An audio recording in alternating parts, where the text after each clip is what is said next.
नमस्कार. नमस्कार. काय नाव म्हटलं तुमचं? भास्कर नारायण पुरोशे, मुंगेवाडी. भास्कर नारायण पुरोशे, सुरोशे मुंगेवाडी, राहणार मुंगेवाडी, तालुका जामखेड, तालुका जामखेड, जिल्हा अहमदनगर. अहमदनगर. बरं, काय अडचण होती तुम्हाला? अडचणमध्ये मला हे शुगरचं आधार काढलेला आहे. शुगरचं? शुगर कधीपासून होती? हे जवळजवळ तुम्हाला सांगतो वर्षभरापासून म्हणायचं हात.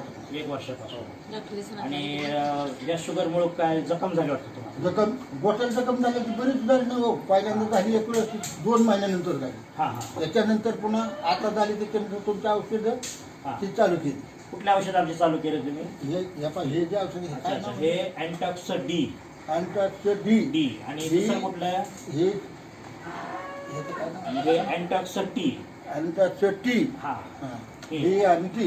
हे किती दिवस झाले तुम्ही चालू केलेलं? हे 8 दिवस. आणि 8 दिवसात तुम्हाला काय जाणवलं? माझी जखम अख्खी जखम एकदम पाझर होतात, एकदम कोरडी पडली. हो, एकदम पाझर सुटलेली कोरडी पडली. पूर्ण पूर्ण कोरडी कोरडी कोरडी पडली. आणि काय समक्ष पाणी तुम्ही पाय या ठिकाणी बाबांची जखम अशी चिघळलेली होती की बाबांना दररोज 2-3 असे कापड लागत होते.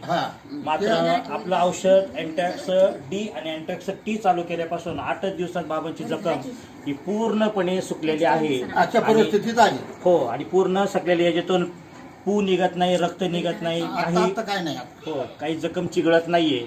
असं सुंदरपैकी बाबांना 8 दिवसामध्ये अँटॉक्स डी आणि अँटॉक्स टी याचा फरक पडलेला आहे.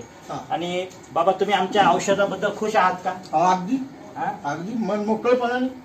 हो. इतर ज्या ज्या लोकांना शुगर आहे हो, तर त्यांना तुम्ही मार्गदर्शन करीन हे औषध घ्या म्हणून. हो, नक्की सांगणार? हो, नक्की सांगणार. तर तुमची जेवायच्या अगोदरची शुगर सांगतील का किती? जेवायच्या अगोदर हे घेतो. नाही, शुगर किती जेवायच्या अगोदर? 1,500 झालता. तसं नाही सांगता. किती होती शुगर तुम्ही सांगा त्यांची, तुम्हाला माहिती? 145. 145. आणि जेवणानंतर 105 झाली पुन्हा परत त्या औषधांनी.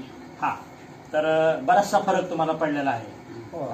धन्यवाद बाबा, की यापुढं तुम्ही इतर अजून कोणी लोक असतील की ज्यांना शुगर आहे, तुम्ही आणि मी मिळून आपण एक सामाजिक कार्य करून लोकांना आपण शुगर मुक्त करूया.